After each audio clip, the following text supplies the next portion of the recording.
Il y a des siècles où l'impérium ne respire pas, mais perdure. Les étoiles restent fixes dans leur orbite, mais les âmes des hommes dérivent. L'Adeptus Administratum compte, calcule, répertorie, mais n'ose pas imaginer. La garde impériale marche, meurt, se reforme, sans jamais s'interroger sur le but au-delà de l'obéissance. L'ecclésiarchie chante dans une cadence parfaite, mais ses hymnes tombent creux face au froid de la stagnation. Dans ce long crépuscule de l'histoire, l'humanité oublie non pas comment se battre, mais comment aller de l'avant. C'était une époque de décadence tranquille, où tous les systèmes tournaient, mais aucun n'avançait. La conquête avait cédé la place à la conformité. L'exploration est devenue une menace. L'espoir, s'il existait, était relégué aux saints et aux statues, pas aux hommes. Terra trônait dans la brillance et la bureaucratie, sa lumière s'étirant sur une galaxie qui ne l'écoutait plus. Le rêve de la grande croisade n'était plus que cendre, et la vision de l'empereur, un murmure perdu entre les mondes. Puis vint Macharius. Il n'est pas issu d'un mythe, il est né de la discipline, un homme à la volonté de faire et à la clarté implacable, né dans les mondes ruches de Donia, forgé dans les rangs de l'Astra Militarum. Son ascension n'a pas été marquée par des miracles, mais par des victoires, campagne après campagne, chacune mesurée non pas en termes de gloire, mais en termes d'exactitude. Il a reconquis les mondes perdus non pas par une force écrasante, mais par un objectif impitoyable. Là où d'autres menaient des batailles, lui mettaient fin à des guerres. Les grands seigneurs l'ont remarqué. Dans des chambres imprégnées d'encens et de paranoïa ancestrale, ils ont observé ses progrès avec inquiétude. Il n'était pas démagogue. Il ne courtisait pas l'adoration. Pourtant, les planètes se pliaient à sa volonté. Des régiments qui dérivaient autrefois dans la bureaucratie suivaient désormais ses ordres comme s'il s'agissait d'une loi. Les détachements navals modifient leur trajectoire au gré de sa stratégie. Ils maniettent l'autorité comme une lame, nette, tranchante, incontestable. Lorsqu'il est venu à Terra, ce n'était pas pour faire une pétition. Il était venu pour être libéré. La salle des grands seigneurs n'avait pas connu un tel silence depuis des siècles. Pas depuis la renaissance de Guilliman, peut-être. Pas depuis que l'impérium s'est souvenu pour la dernière fois de sa vaste femme endormie. Macarius n'a pas supplié pour une croisade. Il l'a présentée comme une nécessité. Il leur a présenté des cartes non pas potentielles, mais inévitables. Des mondes oubliés, des systèmes abandonnés, des frontières laissées à l'abandon par les incursions xénos et les rébellions internes. Il ne leur a pas demandé d'agir.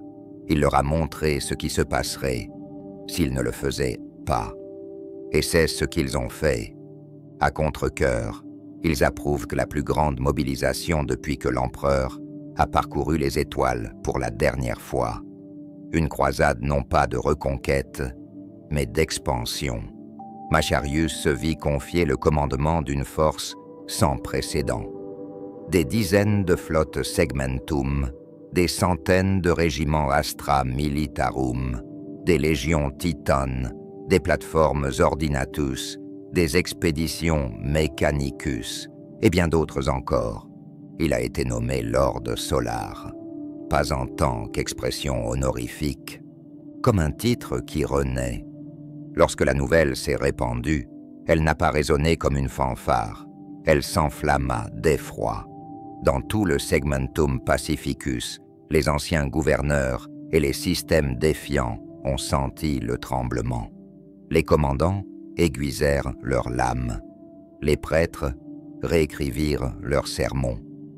Les étoiles avaient entendu de nombreux noms, mais maintenant qu'elles en murmuraient un qui revenait avec le feu. Macarius, Les premiers mondes sont tombés sans résistance, non pas par peur, mais par conviction. Son arrivée n'était pas un siège, c'était une prise de conscience. Des systèmes qui s'étaient tenus à l'écart, régnant en tant que satrapies indépendantes depuis des siècles, rendirent leur bannière dès que son vaisseau amiral entra en orbite. Ces paroles, transmises par Vox et par canal psychique, traversèrent l'inertie comme l'aube traverse le brouillard. Il a rappelé à l'Imperium ce que signifiait avancer. Pas lentement, pas prudemment, mais le destin s'est manifesté. En quelques mois, des secteurs entiers ont changé d'allégeance. Des enclaves Mechanicus, longtemps silencieuses, se sont rouvertes à la coordination. Les mondes de Scholastica Progenium envoyèrent des cadets dans son corps d'officier en pleine expansion. Sa structure de commandement, raffinée et absolue, devint une nouvelle norme. Chaque régiment, chaque flotte, chaque détachement connaissait sa place. Il n'y avait pas de confusion, aucun retard, seulement l'élan. Sa voix a fait vibrer non seulement des soldats, mais des mondes. Sa présence est devenue un symbole et une certitude. Des statues de Macarius ont été sculptées avant que les premières tranchées ne soient creusées. Les administrateurs citaient sa logistique comme une écriture. Même l'ecclésiarchie, prudente et fière, commença à faire passer son nom dans ses litanies. L'Imperium ne s'est pas rappelé comment rêver, mais sous Macarius, il s'est rappelé comment bouger. Et lorsque les premières vagues de vaisseaux disparurent dans le noir, ne laissant derrière elles que le vrombissement des moteurs et le poids du commandement, la galaxie expira, pour la première fois depuis des générations. La croisade a commencé, et avec cela, le vieux feu s'est réveillé une fois de plus. Les étoiles ne résistent pas. Elles brûlent, elles orbitent, elles endurent. Mais les mondes en dessous d'elles, ceux-là se souviennent, et ceux-là oublient. Dans les ténèbres, au-delà de la portée de l'Imperium, aux frontières lointaines du Segmentum Pacificus, la mémoire s'était affaiblie. L'Aquila, autrefois pilotée avec fierté, était devenue un mythe. Le nom de l'empereur, autrefois gravé dans la pierre, s'était effacé du langage. Ces planètes ne s'étaient pas rebellées. Elles étaient simplement passées à autre chose. Macarius leur a rappelé. La première poussée de la croisade n'a pas frappé le cœur d'un empire. Elle balaya les vides où la présence de l'Imperium avait jadis vacillé, mais où elle avait échoué depuis. Ces systèmes avaient tracé leur propre voie, certains en paix, d'autres en stagnation, d'autres encore sous l'autorité de petits rois qui avaient confondu survie et souveraineté. Macarius n'a apporté à aucun d'entre eux la miséricorde. Il leur a apporté la vérité. Les cibles initiales ont été choisies non pas pour leur puissance, mais pour leur influence. Plaques tournantes du commerce, stations orbitales de ravitaillement, satellites industriels, autant de points d'où la loyauté pouvait être diffusée comme un signal de feu. Sa stratégie n'était pas fondée sur l'attrition. Il s'agissait de dominer par la précision. La perte d'une capitale n'était pas nécessaire si l'on pouvait montrer au peuple la faiblesse de ses dirigeants. Ces flottes ne sont pas arrivées comme des raiders, mais comme des jugements. Chaque vaisseau se déplaçait en coordination, leur sortie du warp comme un souffle synchronisé à travers des systèmes qui avaient oublié depuis longtemps ce que signifiait être vu par l'Imperium. Les communications échouèrent. La panique s'installa. Dans ces moments-là, la résistance prenait souvent fin, avant même d'avoir pu s'exprimer. Sur le monde de Gatis Prime, une oligarchie héréditaire a répondu à la croisade par une diplomatie rituelle. Leurs envoyés sont montés à bord du vaisseau amiral Fury Unbound, vêtus de robes antiques, ces porteurs de traités signés 6 siècles auparavant. Macarius les reçut. Il les a écoutés, puis il leur a rappelé que la patience de l'empereur avait des limites. Gatiss s'est rendu à la tombée de la nuit. Dans la ceinture de Kessor, les technoguildes au pouvoir activèrent les grilles de défense planétaires, persuadés que les réseaux orbitaux résisteraient à toute incursion. Macarius ne répondit pas par la force brute, mais par des largages atmosphériques synchronisés qui atterrirent en même temps au cœur de chaque spirale ruche. Les guildes se rendirent en quelques heures, stupéfaites par une précision qui défie l'entendement. Chaque monde est tombé, non pas à cause d'une destruction massive, mais parce que Macarius a rendu la résistance inutile. Ses commandants, formés à sa doctrine, reflètent son exécution. Aucun n'agit sans une clarté absolue. La logistique coulait comme le sang dans les artères. Les flottes ne dépassaient jamais le ravitaillement et l'attrition ne dépassait jamais la planification. Pour chaque assaut de la ligne de front, 3 unités de soutien suivent. La construction, la propagande et la foi. Chaque victoire a été cimentée au moment où elle s'est achevée. Les mondes qui se croyaient libres n'ont pas été punis. Ils ont été reconditionnés. Le credo impérial est revenu, délivré non pas par des briseurs de feu, mais par des fonctionnaires de l'administratum porteurs d'histoires révisées et d'exigences de dîmes rétablies. La transition a été rapide, chirurgicale et implacable. Macarius n'est pas venu récupérer des terres oubliées. Il est venu rappeler à la galaxie qu'elle n'avait jamais cessé d'être la sienne. La résistance, lorsqu'elle s'est manifestée, n'a pas eu le temps de se développer. Sur Sirion Majoris, le commandant de la défense planétaire a tenté de rallier les forces de la milice sur les hauts plateaux. En l'espace de 40 heures, des détachements de largage orbitaux neutralisèrent les redoutes rebelles et des messages Vox amplifiés par la psyché furent transmis à travers l'écorce terrestre. Le commandant, réalisant qu'il avait déjà perdu, a fait exploser son centre de commandement plutôt que de faire face au jugement. Son nom n'a jamais été enregistré. La portée de la croisade s'étend comme l'encre à travers le tissu. Chaque monde soumis devient un point d'appui. Chaque gouverneur docile devint un conduit pour la prochaine campagne. L'expansion n'était pas aléatoire. Elle était conçue pour étouffer, pour entonnoir, pour rappeler à tous les systèmes sur son chemin que le vide avait des règles. Et ces règles avaient un nom.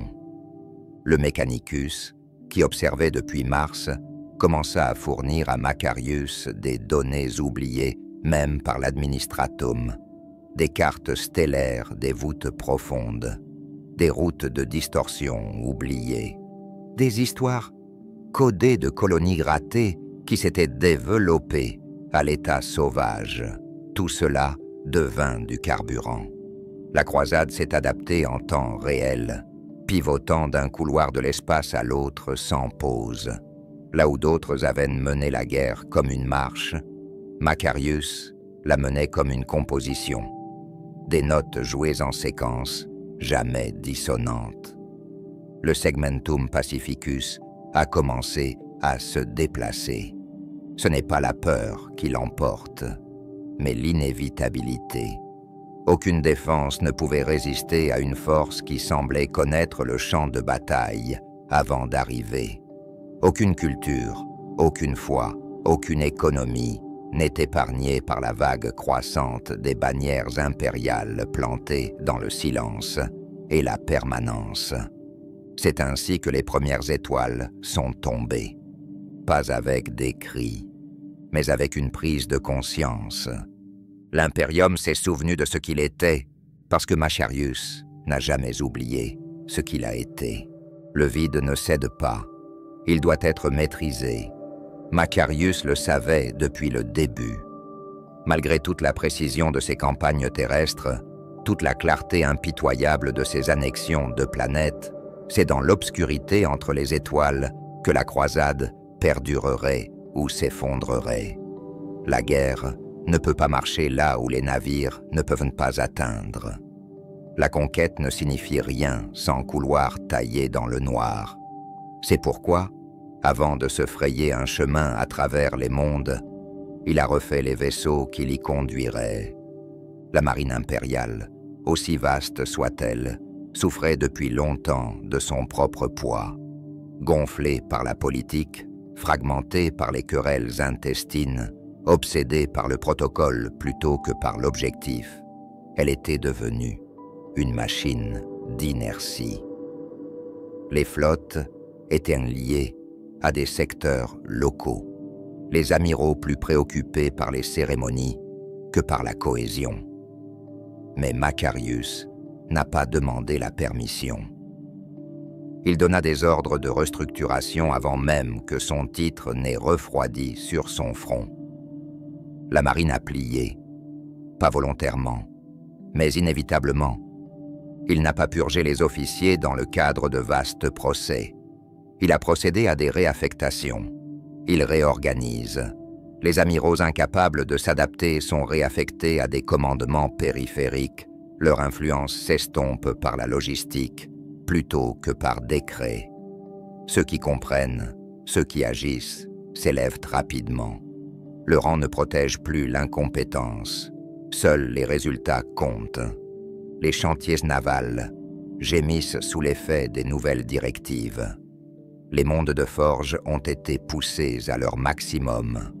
Les flottilles de réserve, dont certaines ont été longtemps mises en sommeil, ont été réveillées sous de nouvelles bannières. Les coques ont été déshabillées, réaménagées, repeintes non pas pour la décoration, mais pour la fonction. Les plateformes d'apparat ostentatoires ont disparu, remplacées par des réseaux de capteurs améliorés et des boucliers anti-vide renforcés. Les vaisseaux d'escorte, auparavant dispersés dans des déploiements fragmentaires, ont été reformés en groupes de chasse, chacun avec une doctrine et un objectif clair. Ce n'est pas une flotte qui a vu le jour. C'était une armada d'inévitabilité. Les vaisseaux de Macarius sont devenus sa voix dans le vide. Chaque formation, chaque manœuvre, chaque couloir d'approche était calculé non seulement pour l'effet militaire, mais aussi pour la domination psychologique. La première apparition de sa flotte de combat au-dessus d'un système suffisait à calmer la résistance avant qu'elle ne se manifeste. Ils ne sont pas descendus comme des pillards. Ils sont arrivés comme des présages. Le vaisseau amiral Fury Unbound menait tous les engagements primaires. Sa silhouette est devenue mythique. Un grand croiseur de classe Avenger prolongé par un blindage de proue renforcé et un blindage noirci, silencieux, alors qu'il éclipse les lunes. Autour de lui, un réseau de destroyers et de frégates de ligne opérait avec une précision terrifiante, réagissant aux positions changeantes de l'ennemi comme s'il était guidé par une pensée commune. Les commandants navals de Macarius avaient parfaitement assimilé sa doctrine. Ils ne se battaient pas pour la domination des voies spatiales, mais pour le rythme. Une flotte ennemie n'avait pas le temps de se regrouper, ni de marge d'erreur. Toute retraite était punie. Chaque hésitation était sanctionnée par des salves de torpilles alignées sur des trajectoires prédictives. Chaque mouvement de l'ennemi avait déjà été modélisé. Chaque sortie avait été prévue. Mais ce n'est pas seulement l'acier et la puissance de feu qui définissent la flotte. C'est ce que chaque navire est devenu. Chaque coque portait des gravures. non pas de saints ou d'anges, mais de campagnes, de cartes et d'ordres de marche. Les vaisseaux étaient des archives de la victoire, des codes vivants, écrits avec des cicatrices ioniques et des traînées de plasma. Les voxcasters diffusaient non seulement des ordres, mais aussi des hymnes restructurés, des litanies de loyauté adaptées à chaque front de bataille, composées en partie par des scribes, à bord du Fury Unbound lui-même. L'Adeptus Ministorum, d'abord sceptique, commença à adapter ses liturgies en conséquence. Les tirs en orbite n'étaient plus des tirs de suppression, mais des tirs de bénédiction. Chaque bombardement devient une prière. Les obus qui tombaient sur les villes rebelles ne criaient pas. Ils chantaient, et la flotte continue de s'agrandir. Les nouvelles zones de guerre ont engendré de nouvelles adaptations. Dans les amas d'astéroïdes, des vaisseaux plus légers, équipés de moteurs multivectoriels, se fraient un chemin à travers les champs de débris comme des lames. Dans les systèmes en proie aux interférences de distorsion, des équipes de navigation psychique formées en silence guidaient les flottes sans erreur. Et dans les espaces sombres où les pirates xénos s'étaient cachés pendant des siècles, des escadrons de vaisseaux chasseurs, augmentés par la furtivité, ont nettoyé les voies en quelques heures, ne laissant derrière eux que des débris et des avertissements. Macarius comprend l'importance du spectacle, mais uniquement pour renforcer la certitude. Chaque engagement naval est conçu pour se terminer rapidement, de façon décisive, publiquement. Les survivants étaient laissés en vie dans un seul but, parler de ce qu'ils avaient vu.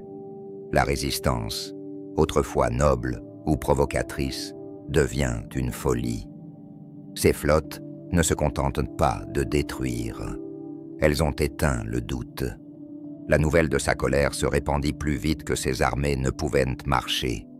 Les systèmes se rendaient avant que les scanners n'enregistrent que les vaisseaux entrants.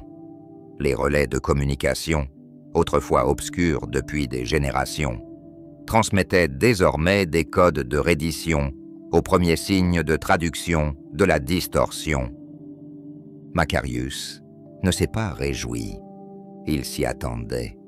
Le vide, comme la terre, a été fait pour servir, et au-dessus des ossements noircis des stations orbitales et de la dérive silencieuse des vaisseaux ennemis éteints, ces vaisseaux avançaient toujours plus loin, imperturbables, inarrêtables.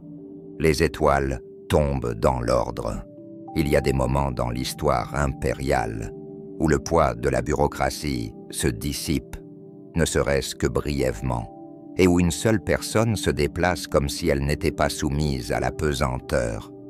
Ces moments sont rares, dangereux et impossibles à maintenir. Mais lorsqu'ils passent, la galaxie tremble. Macarius a été l'un de ces moments. Dès la 3e année de la croisade, les hauts seigneurs de Terra n'émettaient plus de suggestions. Ils attendaient ses rapports. Ces victoires arrivaient plus vite que leurs approbations. Les ordres envoyés de Terra arrivaient souvent après que les mondes en question soient déjà rentrés dans le rang. Ce qui était au départ une surveillance devint une acceptation. Ce qui était au départ d'un protocole devint une confiance. Et la confiance, dans les mains de Macarius, devint l'autorité. Il n'est plus seulement le Seigneur Solar. Ce titre, aussi grandiose soit-il, n'était pas suffisant. Il n'avait pas besoin de cérémonie, mais la cérémonie le suivait. Son nom contournait la chaîne de commandement, traversant les couches de la hiérarchie comme une lame traverse un parchemin. Les fonctionnaires de l'administratum adaptaient les politiques à son image. Les gouverneurs du segmentum s'en remettaient à lui sans instruction. Des mondes de forge entiers modifièrent leur programme de production à la simple rumeur de l'approche de sa flotte. Il n'a pas demandé de fourniture. Il a réorienté les secteurs. L'Imperium n'avait pas connu une telle unité de commandement depuis l'époque des primarques. Depuis qu'Horus avait marché sous le regard de l'empereur, aucun homme ne s'était vu accorder un contrôle opérationnel aussi étendu. Et contrairement à Horus, Macarius n'avait pas l'ombre d'un doute. Il ne cherchait pas à obtenir des faveurs. Il recherchait l'achèvement. La différence est simple. Macarius n'a pas été choisi par la lignée ou le destin. Il a été forgé par la nécessité. Il n'a pas répondu à la prophétie, mais à l'élan. L'Adeptus Ministorum l'a déclaré la colère de l'empereur faite chair. Il publiait en des écritures ornées de sa silhouette, vêtu de flammes et de lauriers d'or, se tenant au sommet des ossements des faux rois. Les chapelles à bord de ces navires commencèrent à arborer son image, non pas comme un substitut du divin, mais comme son bras droit. La frontière entre la vénération et la déification s'amenuise. Macarius l'ignore. Il n'encourageait pas les louanges et ne les punissait pas. Il n'avait pas le temps de faire de la théologie. Son regard restait fixé sur les tableaux de campagne, sur les schémas de transit de distorsion, sur les prévisions de ravitaillement établies des mois à l'avance. Là où d'autres trouvaient la gloire, il trouvait des modèles. Le culte de la personnalité qui s'est formé autour de lui, il l'a laissé grandir, parce qu'il était utile. L'admiration faisait avancer les troupes plus vite que les ordres. La croyance raccourcit les sièges. Il les a donc laissés croire. Au sein de l'Adeptus Terra, le débat enfle. Parmi les hauts seigneurs, certains murmuraient leur inquiétude. Aucun homme ne devrait exercer un tel pouvoir. Aucune campagne, aussi réussie soit-elle, ne devrait se dérouler sans surveillance. Mais il n'y avait pas d'erreur à corriger. Aucune inefficacité à remettre en question. Chaque système touché par Macarius faisait état d'une productivité accrue, d'une réduction de l'hérésie et d'un respect rapide des règles. La résistance à ces méthodes ne serait pas seulement politiquement imprudente, elle serait aussi inefficace. Ils ont donc attendu. Le Mechanicus, toujours calculateur, vit en lui une solution plutôt qu'une menace. Les Fabricator Generals ont réorienté les approvisionnements à sa suggestion. Les tithièmes de données furent ajustés. Même les archimages de Risa modifièrent les recherches en cours sur le plasma pour les adapter aux besoins de son armement. Ces campagnes, disait-on, transformaient la théorie en armement plus rapidement qu'aucun comité doctrinal ne l'avait fait depuis des millénaires. Pourtant, malgré tout son contrôle, il n'a jamais exigé de loyauté pour lui-même. Tous ses ordres sont formulés au nom de l'empereur. Tous ses messages se terminent par la même phrase. « Pour le trône, nous brûlons ». Cette distinction est importante. Il n'a pas cherché à obtenir une couronne. Il portait le commandement comme une armure, utilitaire, portée sans vanité. Ses quartiers personnels restaient nus. Ses trophées étaient conservés sans cérémonie. Il n'y eut ni procession, ni festin. Ses récompenses venaient en silence. Un autre système aligné, un autre monde marqué conforme, un autre front préparé avant même que l'ennemi ne sache qu'il avait commencé. Il était une légende en mouvement. Dans tout le Segmentum Pacificus, son nom a remplacé la peur. Les empires xénos qui duraient depuis l'âge de la guerre marquaient désormais ses mouvements d'une crainte sacrée. Des dominions humains mineurs qui rêvaient autrefois d'indépendance envoyaient désormais des émissaires portant leur propre chaîne. Les marchands clandestins modifiaient leurs itinéraires pour éviter son regard. Il était devenu une force, pas un homme. Il n'y avait pas de frontières, uniquement des destinations. C'est ainsi que la croisade s'est accélérée. Les systèmes tombèrent non seulement sous le feu, mais aussi sous l'effet de la fatalité. Le rythme était sans précédent, alors qu'il fallait des décennies pour pacifier un seul sous-secteur. Macarius traversa des grappes entières en quelques semaines. Il réécrivit l'échelle de la guerre. Dans son sillage, les mythes se sont multipliés. Certains prétendaient qu'il ne dormait jamais, que son esprit était en interface avec les navires eux-mêmes. D'autres disaient qu'il pouvait voir les batailles avant qu'elles ne se produisent, qu'il parlait avec l'empereur dans ses rêves. La vérité, comme toujours, était plus terrifiante. Il ne s'est jamais arrêté. Pas de chaîne, pas de retard, uniquement vers l'avant. Il existe un endroit dans la galaxie que la lumière de Terra n'a jamais touché, là où les mythes marchent comme des rois et où le silence s'étend entre les étoiles. Au-delà des limites de la cartographie, au-delà des voies de distorsion approuvées et des codes de balises clignotants, se trouvent dans les mondes de Halo, des perles poussiéreuses à la dérive, à la limite de l'espace connu. Leur existence a longtemps été reléguée au rang de rumeurs, leurs coordonnées devinées et rapidement expurgées.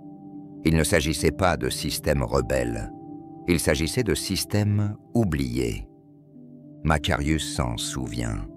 La croisade avait déferlé sur le Segmentum Pacificus, liant les royaumes brisés et les colonies anéanties avec une efficacité terrifiante.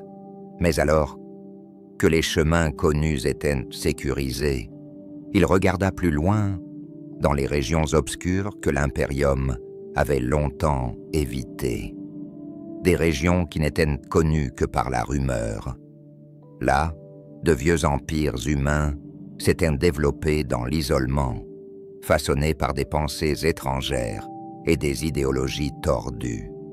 Des hommes gouvernaient d'autres hommes comme des dieux. Les soleils étaient vénérés comme des esprits. La technologie était redoutée, déformée ou mal comprise. Ils n'étaient pas Xénos. Mais ils n'étaient pas non plus impériaux. Macarius les a jugés indignes d'être rappelés.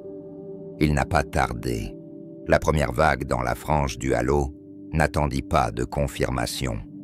La flotte a traversé le vide comme une lance inévitable, guidée par des cartes stellaires autrefois enfouies dans les archives du Mechanicus.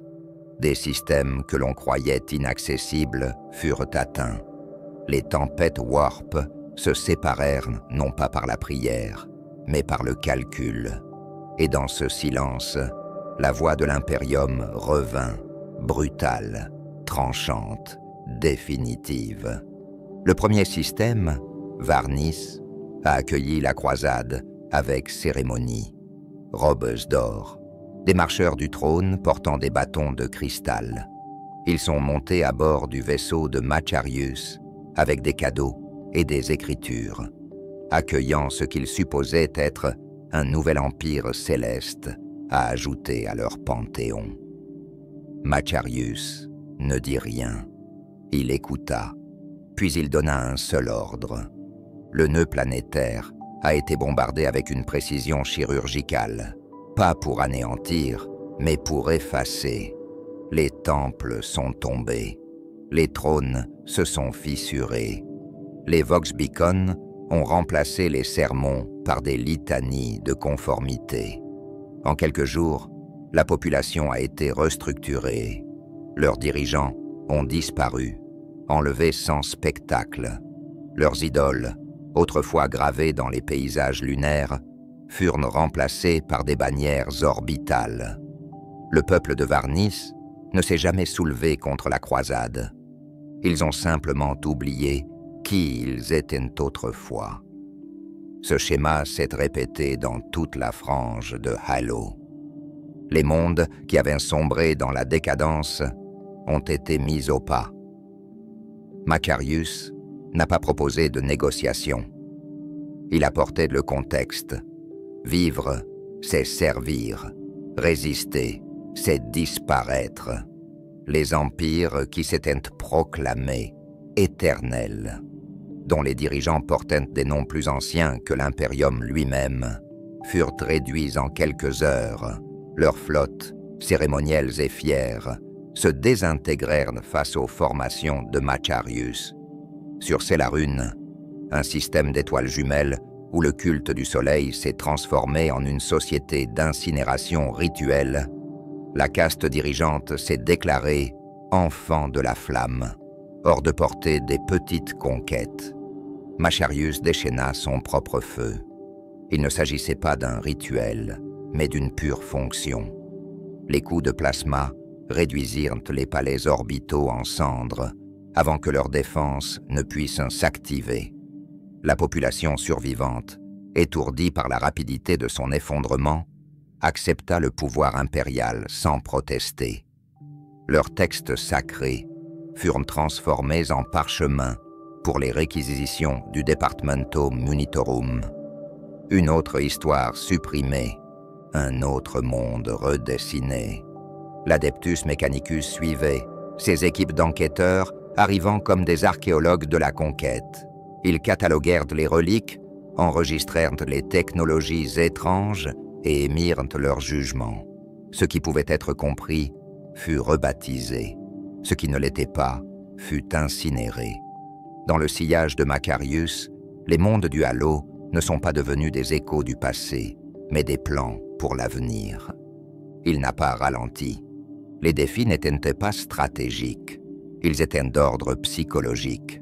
Ces hommes, dont beaucoup provenaient de mondes russes ou de régiments endurcis dans des territoires connus, commençaient à se heurter à l'inconnu. Il ne s'agissait pas de rebelles ou de xénos. Il s'agissait d'hommes, comme eux, façonnés différemment.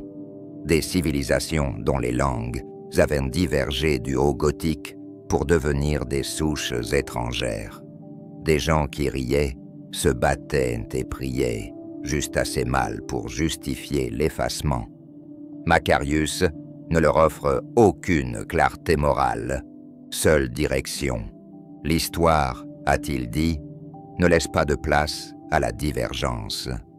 C'est ainsi que la flotte poursuivit sa route, s'enfonçant dans des royaumes dont les noms n'apparaissent pas sur les cartes impériales.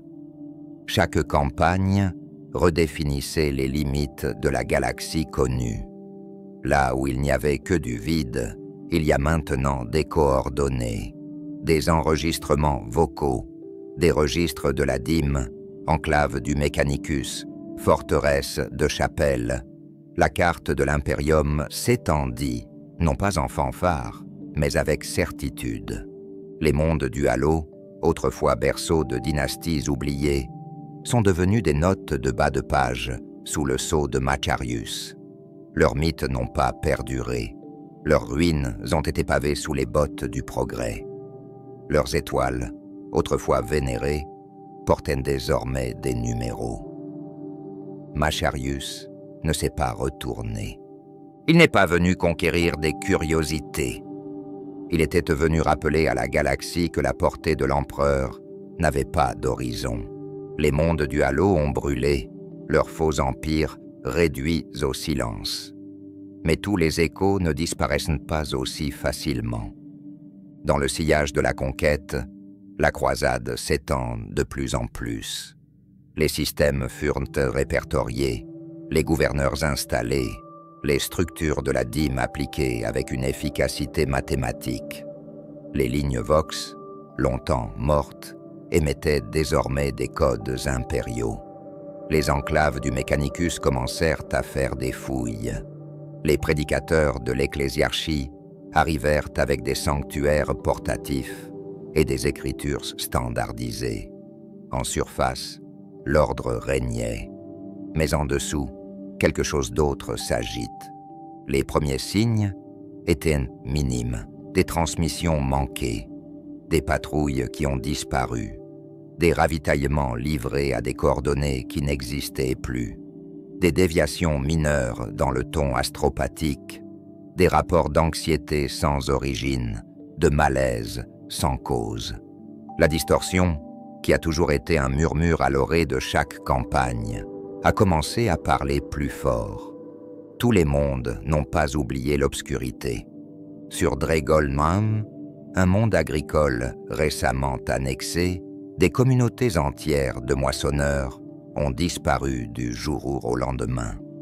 Les détachements de la garde impériale envoyés pour enquêter ont trouvé des maisons vides, dont les portes étaient marquées de symboles grossiers barbouillés de terre et de sang.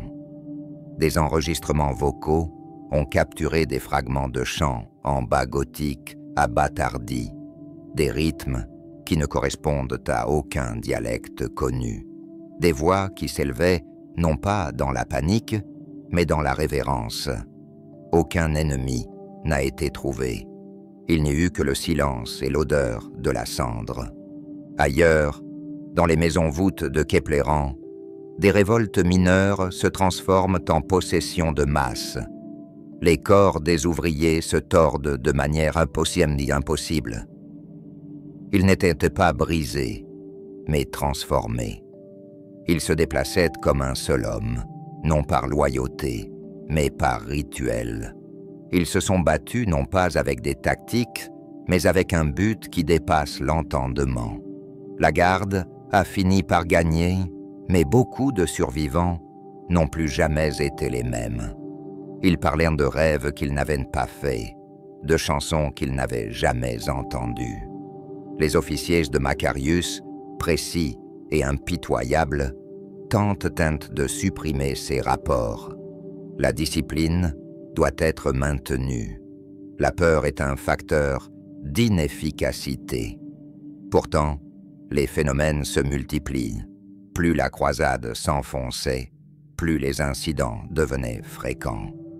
Il est devenu évident que la conquête avait mis au jour non seulement des empires, mais aussi des infections. La frange du Halo, restée intacte pendant des siècles, était devenue un terrain fertile pour la corruption.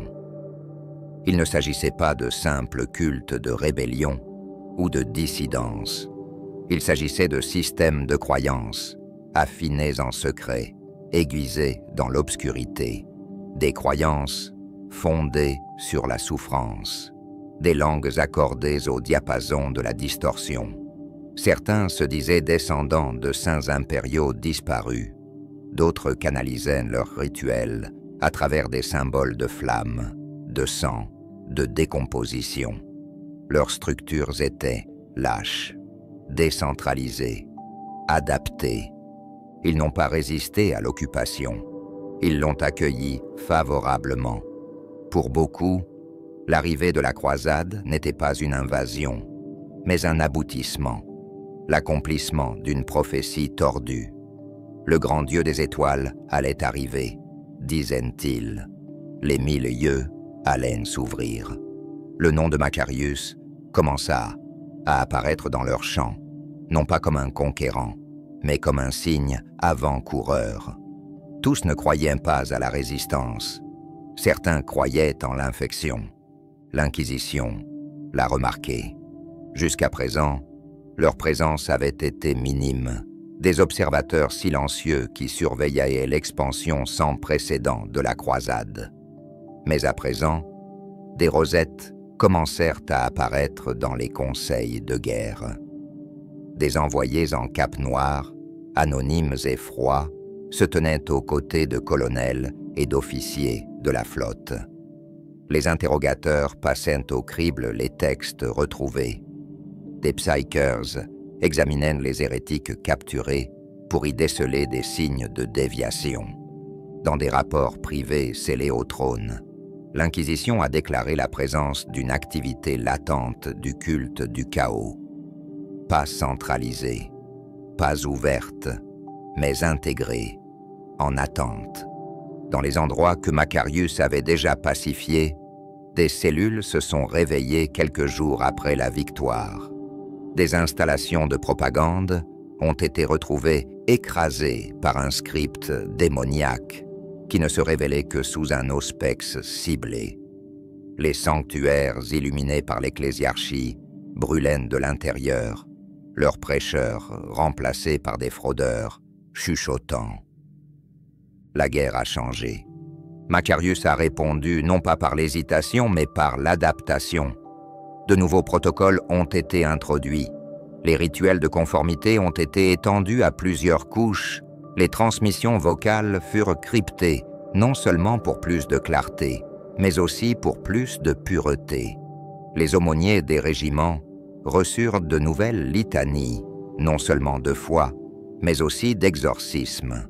Les missionnaires portaient à la fois l'aquila et le chalumeau. Mais Macarius n'était pas aveugle.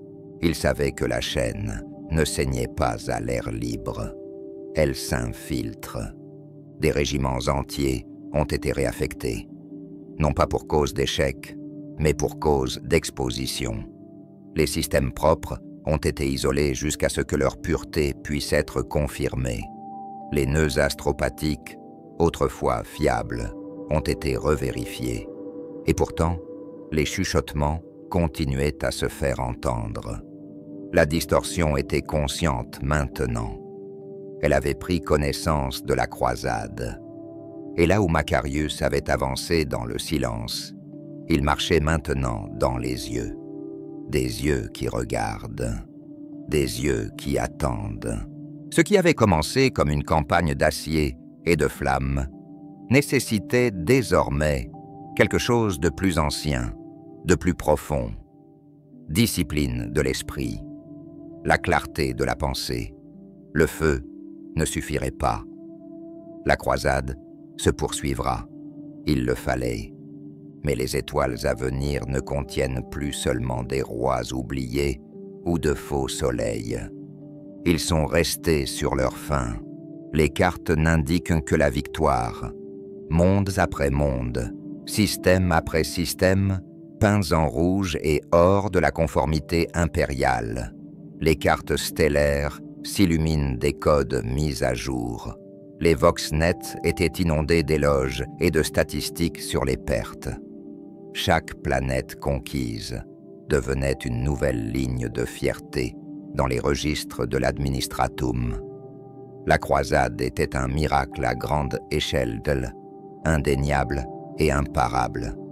Mais sous les bannières, sous les processions et les louanges structurées, quelque chose de silencieux a commencé à bouger. Les corps s'empilent. Ce n'étaient pas les morts de l'échec, c'étaient les morts du triomphe, des soldats qui avaient saigné, non pas lors de retraite ou de déroute paniquée, mais lors d'engagements planifiés et exécutés avec une perfection brutale.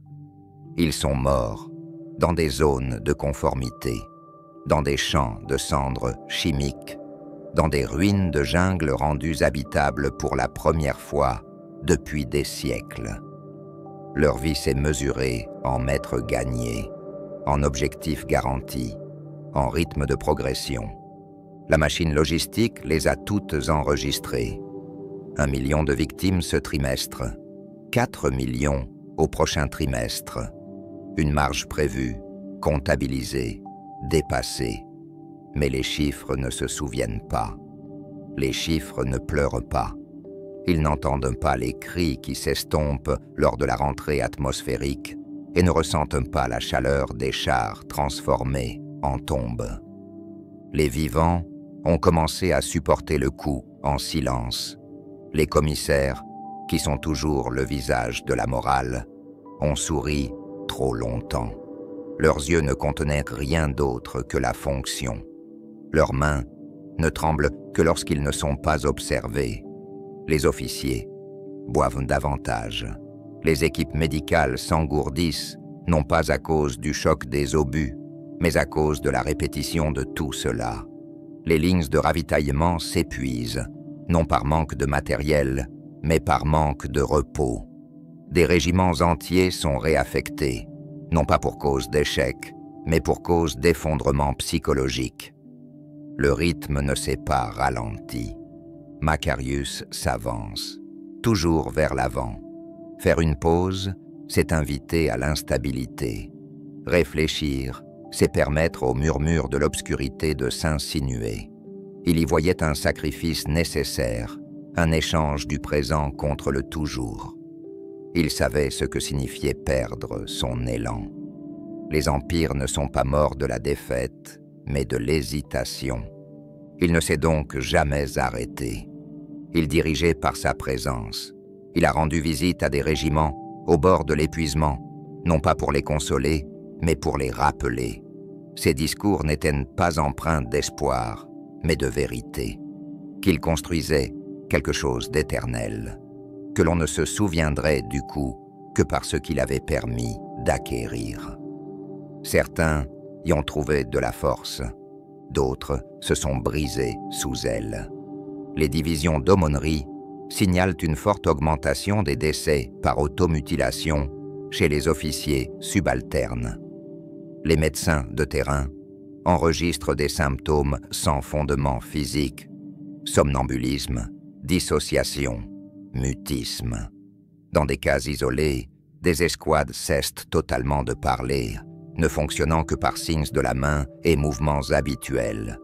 Ils se sont bien battus, mais ils ne sont pas revenus. Même les navires ont commencé à le ressentir. Les équipages du vide, des milliers et des milliers de personnes qui n'ont jamais vu la planète, ont commencé à se fragmenter. Certains ponts se sont tus entre les combats. Les hymnes diffusés par les vox du vaisseau étaient ignorés. Les prières d'entretien étaient ignorées. Les techniciens, autrefois efficaces, commencèrent à signaler des erreurs, non pas à cause d'une défaillance, mais à cause d'une absence, des sections entières de cogitateurs laissés sans surveillance, sans entretien. Les esprits machines s'agitèrent. Pourtant, les ordres sont arrivés. Pousser, élargir, sécuriser, et ils l'ont toujours fait. Le munitorum s'adapte, de nouveaux régiments sont formés. Les légions pénales augmentèrent, alimentées dans les creusets où la survie n'était pas attendue. Les unités confessionnelles effectuent des rotations plus fréquentes, faisant passer les prédicateurs d'une zone de guerre à l'autre afin d'éviter un effondrement spirituel. Même l'ecclésiarchie, autrefois portée par l'élan de la croisade, commença à exprimer ses inquiétudes. Trop discrètement, trop tard. En apparence, rien n'a changé. La victoire est toujours au rendez-vous. Macarius est resté infatigable. Chaque nuit, il passait en revue les données de la campagne. Il se tenait debout, inébranlable, sur la passerelle du Fury Unbound, les yeux toujours rivés sur les prochaines coordonnées. Sa silhouette est restée gravée sur les bannières de morale. Son nom était toujours invoqué avant chaque descente orbitale. Mais les fissures se forment, dans des lieux non mesurés, par des moyens invisibles, pas dans la stratégie, pas dans l'exécution, dans l'esprit. Les escouades entières de retour de campagne ne font plus la fête. Les vétérans se taisent devant les parades. Leurs armures portent des lauriers, mais leurs yeux n'ont plus de reflets. Ils ont marché trop loin dans le feu et ont oublié comment le quitter. L'impérium n'est pas fait pour se reposer. Il est fait pour continuer. Et c'est ainsi qu'il a continué. Alors même que les morts étaient enterrés sous des monuments que personne ne voulait visiter. Alors même que les officiers récitaient des victoires auxquelles ils ne croyaient plus. Même si la machine gémit sous le poids de son propre élan. Il s'est déplacé, parce que s'arrêter serait pire. Et quelque part au fond du vide, alors que la prochaine zone de guerre était à portée de tir, Macarius restait immobile. Son visage n'a pas changé. Sa voix est prête, son âme silencieuse. Il existe des mondes qui n'ont jamais été destinés à être conquis. Des endroits où les lois de la nature se rebellent contre le concept même de la vie. Des mondes qui brûlent, des mondes qui gèlent, des mondes qui hurlent de colère planétaire. Macharius alla les voir tous. La croisade n'a pas tenu compte du terrain. Elle n'a pas tenu compte du tempérament de la planète. Elle mesurait la valeur de la position, de la stabilité, de la conformité. Ainsi, même les mondes de la mort les plus brutaux n'ont pas été contournés. Ils ont été absorbés. Le premier était Atraxis, un monde de feu. Des rivières en fusion traçaient sa surface comme des veines ouvertes. Les volcans ne dorment pas, ils font simplement tourner leur fureur. L'air brillait d'une chaleur si dense qu'elle faisait fondre les relevés d'Auspex avant qu'ils n'aient pu être calibrés. Les autochtones, descendants de colons oubliés, vivaient dans des cavernes de basalte, construisant des temples-états consacrés à des divinités du feu, dont les noms s'étaient éloignés de la vérité impériale. Ils avaient survécu trop longtemps pour s'agenouiller facilement. Macarius n'a pas envoyé d'avertissement. Les landers transpercent le ciel nuageux, tirant des coups de feu pour rester en l'air. Les régiments de la garde impériale, vêtus de céramites brûlées, se sont déployés sur des plateaux instables. Les structures se déforment sous leurs bottes. Les stormtroopers avançaient entre les éruptions, traçant des chemins tout en combattant. Chaque mètre gagné se payait en sueur, en flammes, en sang vaporisé avant de toucher le sol. Les défenseurs ne se sont pas rendus. Ils ont brûlé avec leur monde. Mais la croisade ne nécessitait pas leur consentement, seulement leur défaite. C'est ainsi que, petit à petit, ville par ville, les adorateurs du feu tombèrent. Leurs temples furent brisés, leurs prophètes réduits au silence, et au cœur de leurs plus grandes flèches, au milieu d'une fumée si épaisse qu'elle étouffait les signaux vox, l'Aquila s'éleva. Lorsque la flamme s'est éteinte, un autre appel a été lancé. Aux confins du système d'Urcal, où les lunes en orbite tourbillonnent dans un silence ancien, se présente le prochain défi. Glacior, un endroit oublié même par le temps. Son atmosphère est épaisse d'ammoniac gelé. Sa surface est prise dans une tempête de glace incessante. La navigation nécessitait une triangulation psychique, car les systèmes 7 mécaniques gelaient en quelques instants. Aucune lumière ne pénétrait son atmosphère. Le monde vivait dans une nuit perpétuelle. Selon les rapports, il ne contenait rien de valeur. Macharius n'est pas d'accord.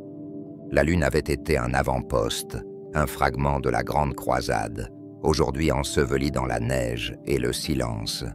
Des fantômes de voxage indiquaient la présence de voûtes sous la glace. Des structures dont la forme ne correspondait plus à la conception impériale. L'ordre fut donc donné. Les régiments débarquent en silence. Chaque pas en avant était une lutte contre l'entropie. La neige ensevelit les tranchées en quelques heures. Les tentes gèlent. Les armes à laser fonctionnaient mal, leurs cellules d'alimentation refusant de s'allumer. L'ennemi n'arrivait pas en horde, mais en lueur. Des silhouettes à moitié visibles dans la lumière des tempêtes, blindées de céramites depuis longtemps décolorées par le gel. Ils ne parlaient pas. Elles n'ont pas fui. Ils se battaient comme des reliques animées par la haine. La campagne a duré plus longtemps que toutes celles menées par Macarius. Pas dans le temps, mais dans le péage. Les engelures dépassent les balles. Les unités Vox s'éteignirent en pleine transmission. Des patrouilles entières disparurent dans le blanc. Les tentatives de sauvetage ne permirent de retrouver que des corps brisés, figés en plein mouvement, les visages se contorsionnant dans des cris silencieux. Pourtant, l'avancée se poursuit. Sous la glace, sous le silence, quelque chose attendait. Il a été trouvé après 17 semaines de conflit. Un coffre-fort scellé, intact. Ses origines sont indéchiffrables, sa fonction n'est pas claire, mais sa résonance pulsait à travers la distorsion, comme un battement de cœur. Les Mechanicus Magi ont tenté d'y accéder. La voûte les a refusés. Une décision a été prise. Un bombardement orbital a suivi. La voûte s'est fissurée.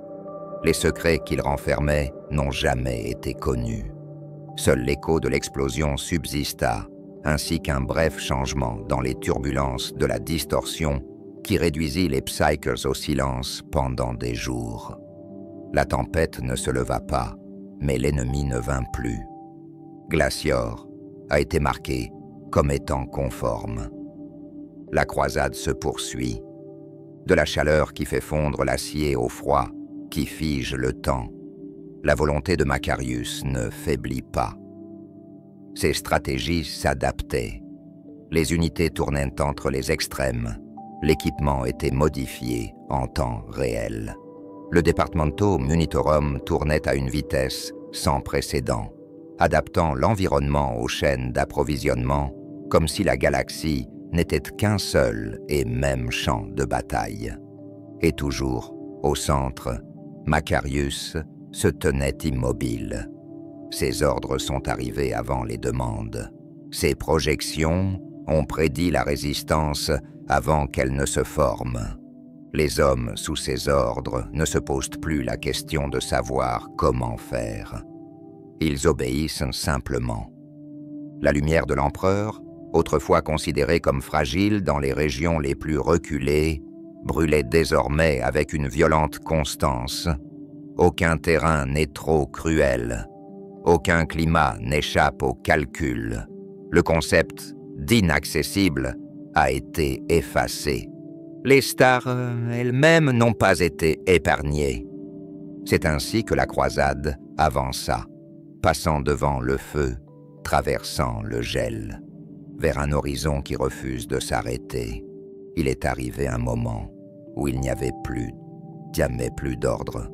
Pas d'ennemis sur les scanners, pas de mondes à marquer pour la conformité, aucun front de bataille demandant des renforts. La croisade, cette vaste machine au mouvement incessant, s'est retrouvée immobile, non pas dans la défaite, non pas dans l'effondrement, mais dans l'achèvement. Aux confins de la galaxie, au-delà de la dernière étoile cartographiée, la flotte est suspendue dans le silence. Ici, le vide est vaste et ininterrompu. Aucune bouée relais ne clignotait. Aucun signal astropathique ne résonnait. C'était un endroit si lointain que même la distorsion hésitait, ses courants étant lents et froids. Au-delà, il n'y avait que des étoiles inconnues, des étendues inexplorées où l'Imperium n'avait jamais mis les pieds, pas même à l'âge d'or de la Grande Croisade. Macarius se tenait seul dans la chambre d'observation du Fury Unbound. Les murs de cristal renforcés lui montraient tout et rien. Une mer de ténèbres, infinie et silencieuse, s'étendait devant lui. Il avait vu de nombreux vides, mais celui-ci était différent. Ce n'est pas la présence d'une résistance qui l'a fait réfléchir. C'était l'absence de tout le reste. Derrière lui, des milliers de mondes brûlent sous les bannières de la victoire impériale. Ses armées se reposaient en rotation. Ses flottes flottaient à pleine puissance. L'Adeptus Mechanicus enregistra ses découvertes. L'Ecclésiarchie prêcha ses sermons. Et l'Administratum commença le lent travail de recensement et de prélèvement de la dîme. La campagne n'avait pas échoué. Il a réussi au-delà de l'imaginable. Mais au-delà de la dernière conquête, au-delà des étoiles gelées et des lunes couvertes de cendres, il n'y avait que le silence. Pour la première fois depuis qu'il a pris le commandement, Macharius hésite. Il avait conquis tout ce qui était connu, tous les mondes cartographiés, tous les systèmes perdus, tous les royaumes fantômes récupérés par guidage warp ou par la force brute de sa volonté. Il avait atteint la limite des étoiles de l'empereur. Et au-delà, il n'y avait pas d'ordre de procédé, pas de prophétie, pas de vision, pas de décret. Un simple silence. Ce n'est pas la faiblesse qui l'a retenu, c'était l'instinct, le sentiment, aiguisé par le feu et le calcul, que franchir le voile du connu n'apporterait peut-être pas un nouveau triomphe, mais quelque chose de tout à fait différent, quelque chose de plus ancien, quelque chose qui ne correspondait pas aux quotas de conformité ou aux projections de campagne. L'équipage de la passerelle chuchote entre eux. Non pas par peur, mais par anticipation. Certains pensaient qu'il allait donner l'ordre, que Macharius, qui ne s'était jamais arrêté, briserait les limites de l'impérium et s'enfoncerait dans le véritable inconnu, entamant une seconde grande croisade, cette fois dans l'obscurité. D'autres ont prié pour qu'il ne le fasse pas. Les flottes se sont arrêtées. Les capitaines de vaisseaux attendent. Les régiments se tiennent prêts. Les moteurs ronronnaient tranquillement, prêts à s'enflammer et à porter le poids de 1000 victoires dans un endroit qu'aucun humain n'avait jamais touché. Macharius resta immobile. Il avait gagné tout ce que la galaxie offrait. Et maintenant, le temps d'une respiration, il observe. Le vide ne lui répondit pas. Les étoiles au-delà du bord ne brûlaient pas plus fort. Aucun présage ne s'éleva. Aucune vision ne s'agitait dans la distorsion. Mais le silence de l'empereur n'était pas nouveau pour lui. Macharius l'avait entendu toute sa vie. Certains prenaient ce silence pour de l'abandon. D'autres le prenaient pour de l'approbation. Il avait appris qu'il s'agissait de toute autre chose. Permission. Le genre de permission qui ne vient pas avec un ordre, mais avec la confiance. Non pas parce qu'il avait raison, mais parce qu'il en supporterait le coup dans tous les cas. Il a réfléchi au prix à payer, non seulement pour aller de l'avant, mais aussi pour s'arrêter. S'arrêter ici reviendrait à admettre que la galaxie a des limites, que le rêve a des frontières, que la volonté de l'empereur se mesure en distance stellaire. Et pourtant, était-ce de l'orgueil que de continuer, ou de la lâcheté? Il n'a pas parlé à haute voix, mais tous les officiers qui observent l'immobilité sur le pont de commandement ressentent la tension. Ils comprennent le poids de ce qui allait ou ne devait pas arriver.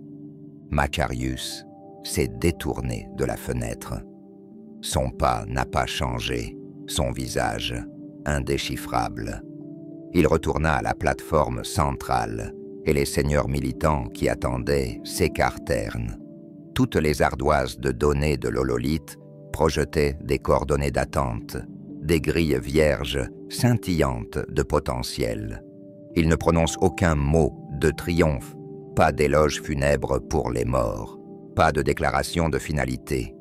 Il a donné un ordre, restez en position. La flotte n'a pas bougé, la croisade n'a pas pris fin. Il a attendu. Pour la première fois, il a attendu. Pas par peur, pas à cause d'un échec, mais parce qu'un homme qui n'avait jamais fait de pause a vu dans l'obscurité quelque chose qu'aucune carte ne pouvait expliquer et a choisi de le respecter. Et tandis que le vide au-delà vacillait à un rythme subtil et lent, les étoiles derrière la flotte restaient stables, silencieuses, observant. Tout a commencé par un signal. Ce n'est ni un appel à l'aide, ni un défi, mais un motif, répétitif, pulsant, enfoui au plus profond d'une bande spectrale de bruits astropathiques. Le Mechanicus l'a d'abord décrypté, puis a nié l'avoir fait. Ce n'était pas un langage, pas tout à fait. C'était plus ancien que le cryptogramme. Mais il comportait une structure, quelque chose de délibéré, quelque chose qui appelle. Macarius a écouté. Le système n'était pas cartographié, niché entre des voies de distorsion en déclin, comme un secret préservé par l'entropie. Aucune présence impériale, aucun passage enregistré. Ces étoiles étaient pâles, vacillantes comme si elles ne voulaient pas rester allumées. 7 mondes tournaient autour d'un soleil mourant, chacun recouvert d'anomalies atmosphériques qui défiaient l'analyse standard. L'orbite de la planète la plus éloignée était brisée. Des lunes brisées suspendues dans une stase artificielle. Les sondes envoyées sur place renvoyaient des données brouillées, puis des parasites. Il y est allé quand même. Il a dit que ce serait le dernier coup. La croisade, déjà étirée jusqu'aux confins de la galaxie, se rallia une dernière fois. Le Fury Unbound mena l'assaut, ses moteurs hurlant dans le silence du système extérieur.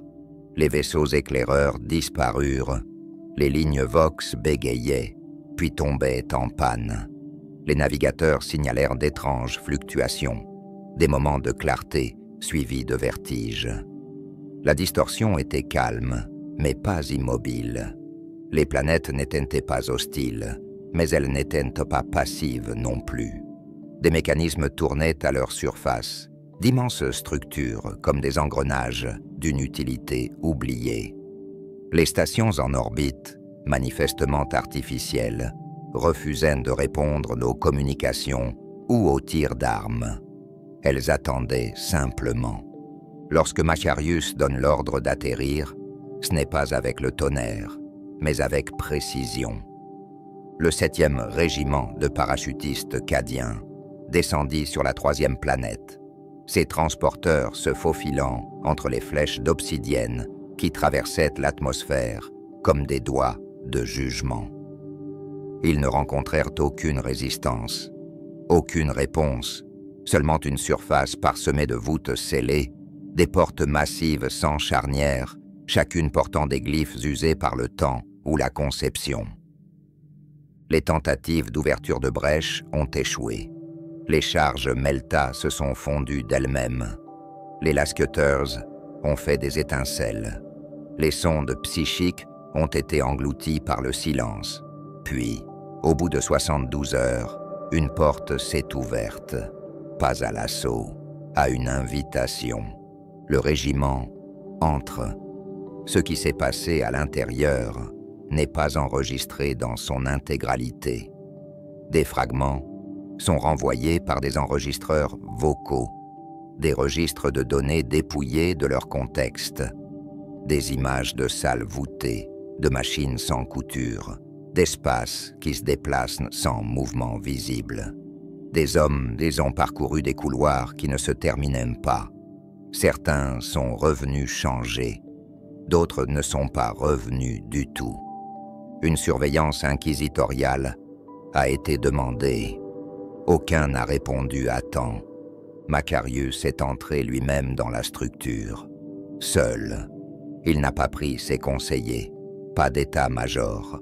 Pas de garde du corps. Il est entré dans la chambre forte sans cérémonie, sans annonce, et les portes se sont refermées derrière lui. Il est parti pendant 13 heures. Lorsque la porte s'ouvre à nouveau, il en ressort inchangé. Mais il n'a rien dit.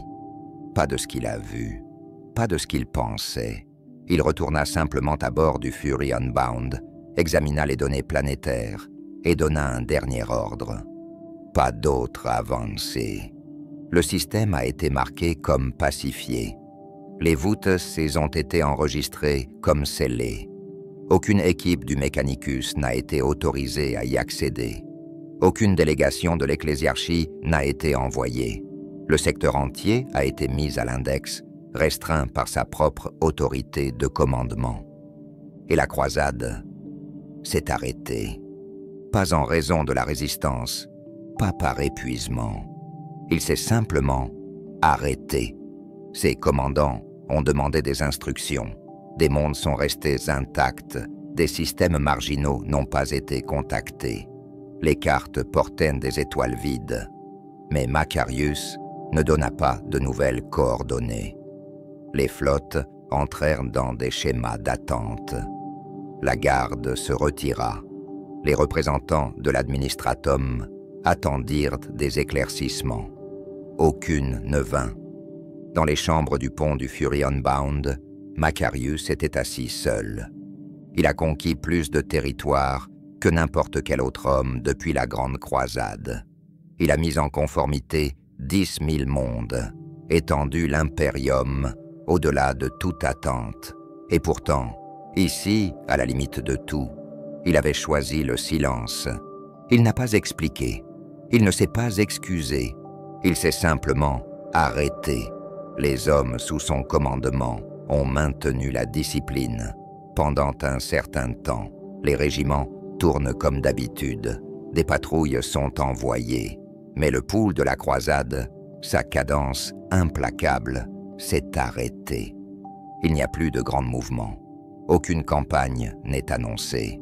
Aucune cible n'est illuminée. Seul le bourdonnement des systèmes en attente d'un ordre qui n'est jamais venu. Les chuchotements se répandent. Macarius avait-il vu quelque chose dans les voûtes? Avait-il entendu quelque chose au-delà du vide?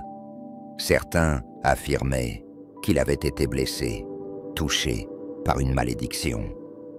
D'autres affirmaient qu'il avait entrevu un avenir qui n'était pas destiné aux yeux des mortels. Mais il n'en a jamais parlé. Dans ce silence, la croisade s'est figée. La grande machine qui s'était frayée un chemin à travers les étoiles avec feu et précision s'attardait maintenant en orbite, en apesanteur et incertaine. Et en son cœur, l'homme qui n'avait jamais fait de pause se contentait de regarder dans le vide, les mains croisées dans le dos. Il a réécrit la galaxie, mais il ne franchira pas la dernière ligne droite. C'est ainsi que la dernière campagne du seigneur Solar Macarius passa dans les mémoires, non pas avec une bataille, mais dans le calme. Il est mort sans guerre dans ses poumons. Pas de bataille finale, pas d'ennemi à vaincre, pas de dernière charge triomphante. Le seigneur Solar Macarius, le conquérant d'un millier de mondes, le général qui a redessiné les étoiles, est entré dans le silence à bord du Fury Unbound, entouré non pas de trompettes, mais d'écrans de données clignotants et de rapports en attente. Cela a commencé tranquillement, un briefing de commandement manqué, un communiqué retardé. Les officiers ont supposé qu'il y avait de la fatigue, peut-être de la contemplation. Aucun n'a osé demander des explications. Il avait mérité le silence, pensait-il. Il avait mérité le silence. Mais pour Macarius, l'immobilité n'est jamais de mise. Les assistants l'ont découvert dans son cabinet privé, assis bien droit, une main posée sur le bord d'une carte de campagne. La faible pulsation des systèmes du vaisseau passait sur son visage, projetant de longues ombres sous ses yeux.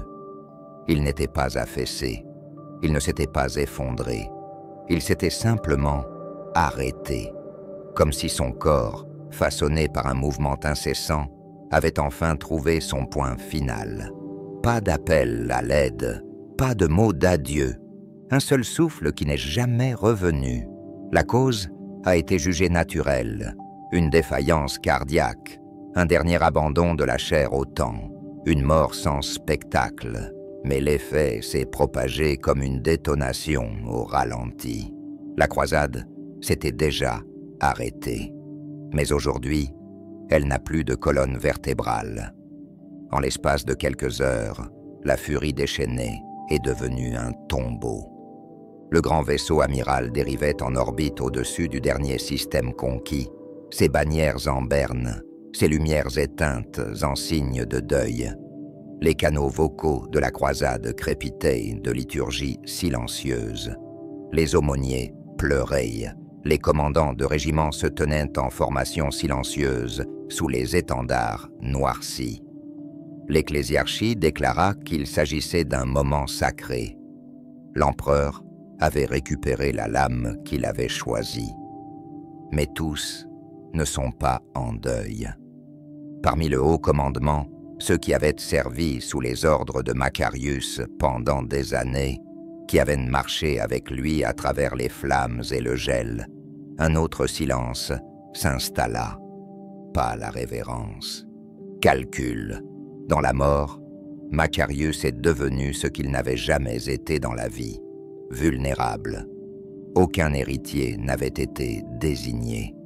Aucun plan de succession n'a été élaboré.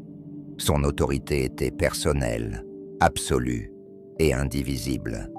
Avec son départ, il n'y avait pas de structure assez solide pour soutenir la machine qu'il avait construite.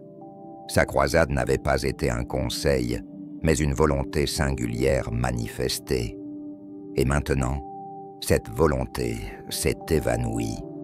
Ses généraux se rassemblèrent à bord du Fury Unbound, chacun arrivant en silence, leur garde personnel restant à l'extérieur de la chambre. Ils se tenaient sous le regard froid de la forme immobile de leur maître, l'armure polie, les expressions figées dans des masques de chagrin pratiqués. Ils se sont inclinés, ils ont attendu, et ils s'en sont souvenus. Ils se souvenaient de la façon dont il avait parlé, non pas avec fougue, mais avec fermeté. Comment ses décisions avaient effacé les débats, comment sa présence avait tenu leurs ambitions en échec. Avec Macarius en vie, il n'y avait pas de place pour la rivalité. Aujourd'hui, alors que son corps n'était pas encore froid, l'air s'épaississait d'une tension inexprimée. Ils étaient 7. Chacun avait commandé des secteurs, des sous-croisades, des flottes indépendantes.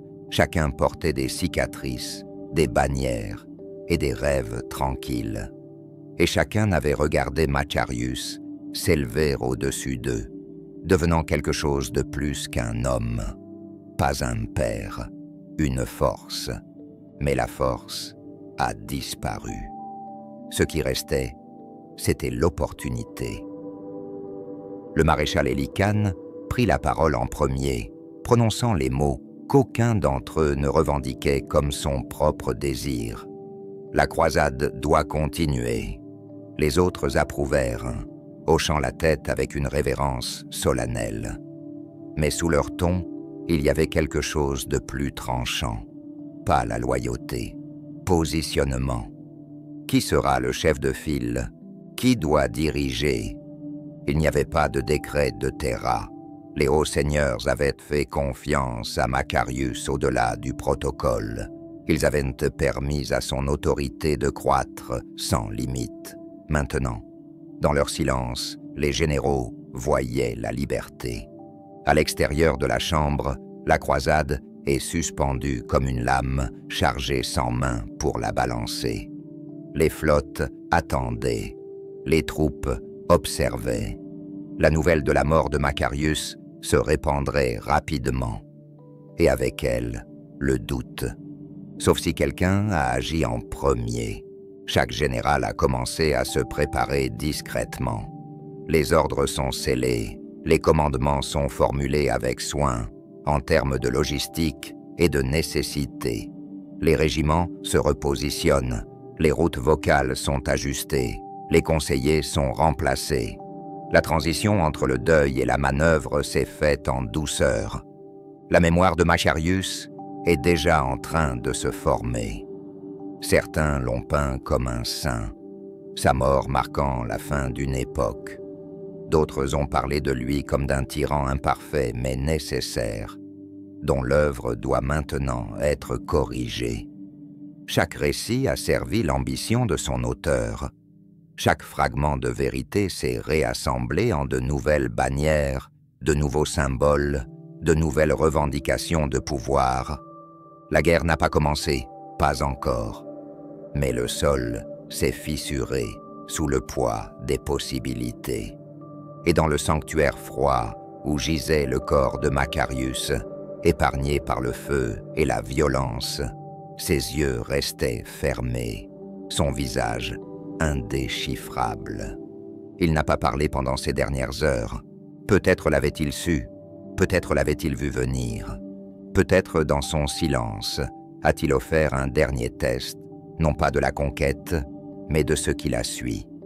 C'est ainsi que commence le chapitre suivant. Pas avec des coups de feu, mais avec des regards. La croisade avait marqué une pause, puis son rythme cardiaque s'était arrêté. Maintenant, elle brûle. Macarius avait disparu. Sa forme avait été ensevelie dans la fureur déchaînée, sa mémoire se décomposant déjà en fables et en instruments politiques. Les cartes stellaires qu'il avait redessinées attendaient maintenant. Des lignes gravées dans l'espace vide, chacune menant à un monde mis au pas, chacune attendant une direction. Mais aucune direction n'est venue. Sans Macarius, la structure qu'il avait construite, immense, parfaite et entièrement dépendante de sa vision singulière, commença à se déformer. Les vastes territoires revendiqués en son nom n'étaient pas encore cimentés par des infrastructures ou des traditions. Leur loyauté n'était pas le fruit d'une doctrine ou d'un héritage. Elle l'avait été pour lui. Et maintenant, cette loyauté n'a plus de point d'ancrage. Les forces impériales disséminées dans la frontière nouvellement conquise fonctionnaient sur un rythme soutenu. Les ordres vocaux étaient répétés avec de plus en plus de retard. Les chaînes de commandement commençaient à plier sous le poids que Macarius avait autrefois supporté seul. La clarté bureaucratique s'estompa. Les gouverneurs locaux, autrefois placés avec une précision absolue, commencèrent à adresser des pétitions non pas à Terra, mais à leur protecteur militaire le plus proche. Les protecteurs étaient nombreux. 7 généraux avaient servi directement sous les ordres de Macarius, chacun se voyant attribuer des quadrants entiers de sa vaste campagne. Sous son commandement, leur pouvoir avait été vaste, mais temporaire. Des outils de la croisade, pas des héritiers. Sans lui, ils sont devenus quelque chose d'autre. Ils sont devenus des candidats. Aucune déclaration n'a été faite, pas ouvertement, mais chaque général savait ce qu'il avait laissé derrière lui. Des centaines de systèmes nouvellement conformes, des milliards d'âmes, des stocks de matériel, des chaînes d'approvisionnement s'étendant à travers les étoiles, et une armée d'une cohésion inégalée. Un empire sans trône. Terra est restée distante. Les grands seigneurs, aveuglés par la rapidité de la mort de Macarius et l'ampleur de son héritage inachevé, hésitent. Les commissions furent débattues. Des titres furent proposés. Mais alors même que les sous-comités débattaient de la terminologie, la croisade se fracturait. Tout a commencé par des ordres de stabilisation. Le Lord Marshal Helican a annoncé qu'il resterait à la tête de Corvallis Reach pour veiller à la bonne intégration des structures de la dîme. Aucun calendrier n'a été proposé. Aucune coordination avec ses pairs. Le général Aaron, en poste dans les amas de Stormbreak, a commencé à réaffecter des éléments de la flotte sous le couvert d'une restructuration réactive de la défense. Pendant ce temps, la Dame générale Séraphine a publié une déclaration de garde spirituelle sur les mondes du Halo, revendiquant des instructions divines de Macarius lui-même. Chaque action était défendable. Chacune d'entre elles, prise isolément, peut être considérée comme pratique, voire prudente. Mais personne n'a été dupe. Les frontières commencent à se durcir. Les flottes de ravitaillement furent redirigées. Les relais astropathiques, autrefois ouverts à travers la croisade, pulsaient désormais avec le cryptage. Les régiments furent discrètement réaffectés. les honneurs de guerre réévalués. Certains commandants prêtèrent de nouveaux serments, d'autres hésitèrent. Et dans l'ombre de ces lignes mouvantes, les questions se font plus pressantes. Qui peut parler au nom de Macarius? Il n'y avait pas de décret. Aucun successeur n'a été choisi. Son autorité s'est exercée entièrement par l'action et non par le décret. Il n'avait pas construit de gouvernement. Il avait traversé le vide comme une lance. Maintenant que la lance était brisée, chaque éclat cherchait à revendiquer le fait d'en avoir été la pointe. Les populations locales, à peine adaptées au régime impérial, regardent les bannières inconnues avec une incertitude croissante. Certaines planètes ont reçu des ordres contradictoires de la part de généraux rivaux. D'autres ont vu leurs dirigeants remplacés du jour au lendemain par des officiers portant de nouveaux insignes, leur légitimité étant déclarée évidente. Les protestations ont été brèves et se sont terminées brusquement. Le Mechanicus, qui observait la situation depuis ses enclaves de forge, devint prudent. Ils n'ont pas conclu d'alliance, mais ils ont ajusté les quotas de production en fonction des systèmes contrôlés. Les données sont transmises au général qui alimente les forges. Les diplomates martiens parlaient par énigme, louant l'unité tout en échangeant des secrets contre de la protection. L'ecclésiologie s'est également adaptée. Des sanctuaires dédiés à Macarius virent le jour, mais les interprétations divergeaient. Dans un secteur, il fut déclaré saint militant, ses conquêtes étant racontées comme des purges sacrées. Dans un autre, il était considéré comme un vaisseau défectueux, un avertissement contre l'orgueil démesuré. Chaque secte privilégiait un général différent. Les sermons changent à chaque rotation planétaire.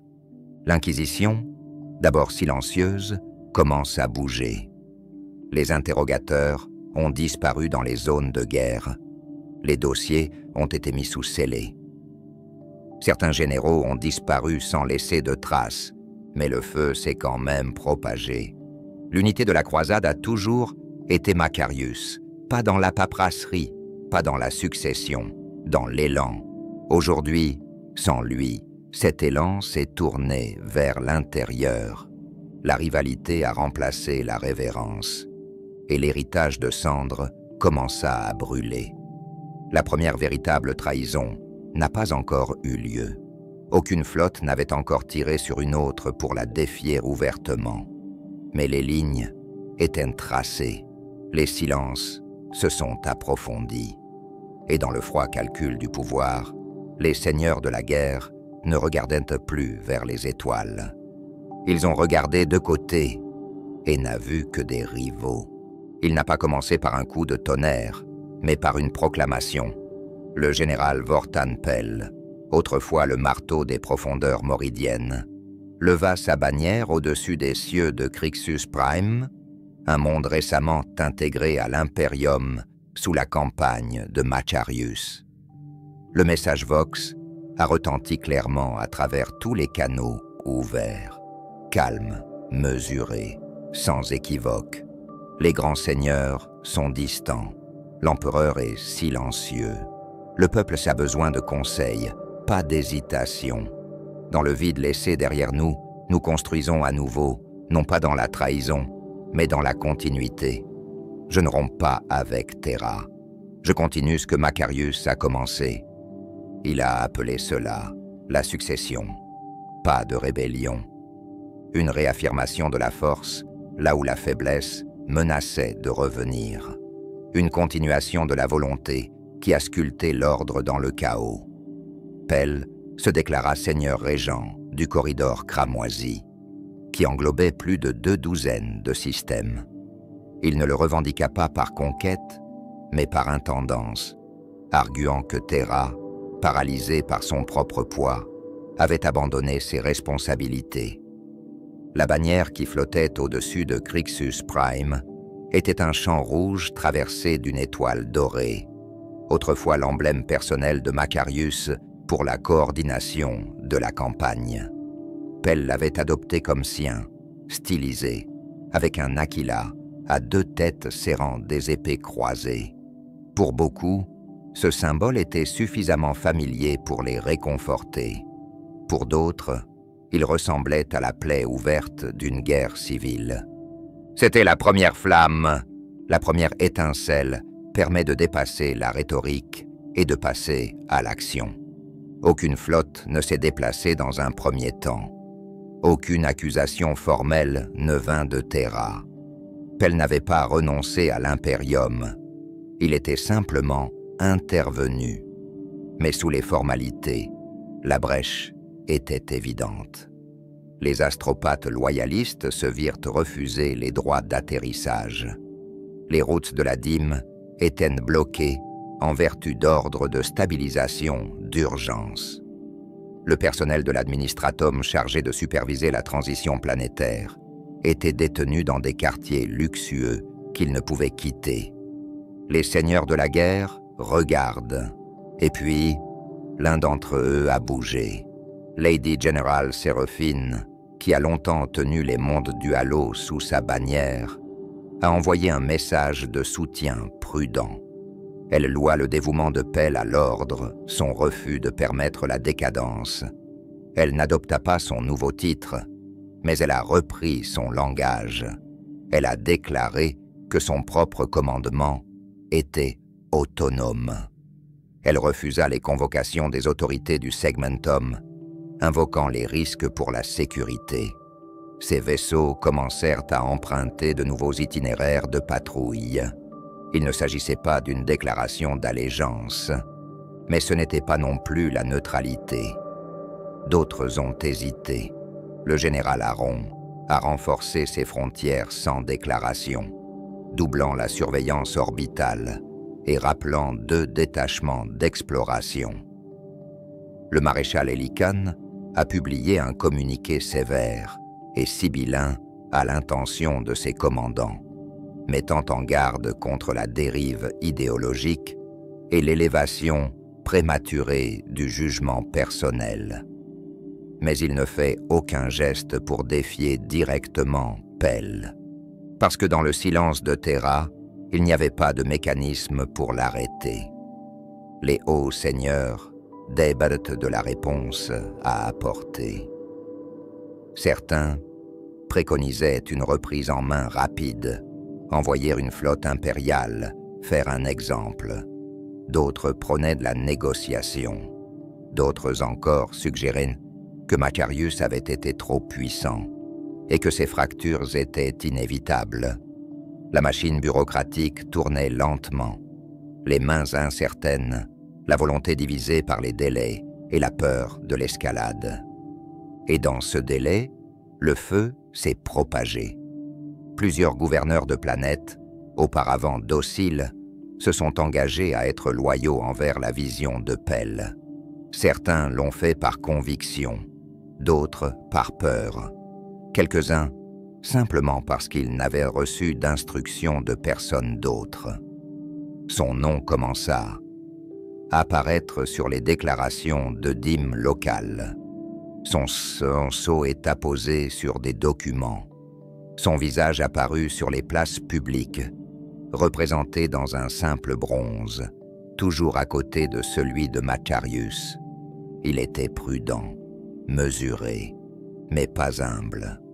Pell s'adressait aux gens comme Macarius l'avait fait autrefois, directement, avec clarté.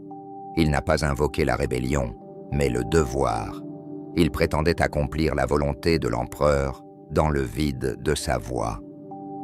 Et pour beaucoup, isolé, désorienté, épuisé par des années de guerre, ces mots sonnaient comme un ordre. Pour la première fois, les lignes se solidifient. Le corridor cramoisi ne répond plus à Terra. Dans les casernes des régiments stationnés sur place, de nouveaux serments ont été prêtés. Non pas de déloyauté, mais de fidélité pratique. Les soldats s'engagent à défendre les systèmes pour lesquels ils ont versé leur sang. Les commandants de la flotte ont reçu l'ordre permanent de résister à la déstabilisation extérieure. Les grilles de défense ont été reprogrammées. Ce qui n'était qu'une croisade est désormais une toute autre chose. Une collection de sphères, un éparpillement de trônes. Macarius avait conquis l'unité. Aujourd'hui, son héritage s'est fracturé en son nom. Et partout sur le front de la campagne, autrefois soudés, les généraux observent le vacillement de cette première flamme. Certains ont tenté de l'éteindre. D'autres, silencieusement, s'emparent de leurs propres torches. La croisade a toujours avancé, jamais reculé. Son élan était sacré, son rythme le battement de cœur de la conquête. Chaque campagne alimentait la suivante. Chaque victoire ouvrait la voie à l'avenir. Les lignes de ravitaillement s'étiraient comme des artères à travers le vide, transportant du carburant, des munitions, des rations et de la foi.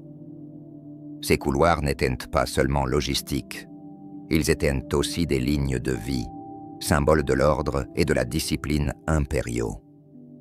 Ils avaient apporté l'unité à une galaxie fracturée. Maintenant, ils ont apporté le feu. Les premiers coups de feu n'ont pas été déclarés. Il n'y a pas eu de trompette, pas de proclamation. Une frégate de patrouille portant le sigle du général Pell a intercepté un convoi de munitions à destination d'un monde loyaliste. Le capitaine, invoquant les nouveaux protocoles de souveraineté, a exigé un réacheminement sous la juridiction du corridor pourpre. Le commandant du convoi a refusé. L'engagement a duré moins d'1 heure. Les 2 vaisseaux ont été détruits. Les survivants ont dérivé en silence jusqu'à ce qu'un vaisseau d'exploration de Mechanicus passe par là. Le rapport a été enregistré. Aucune action immédiate n'a suivi.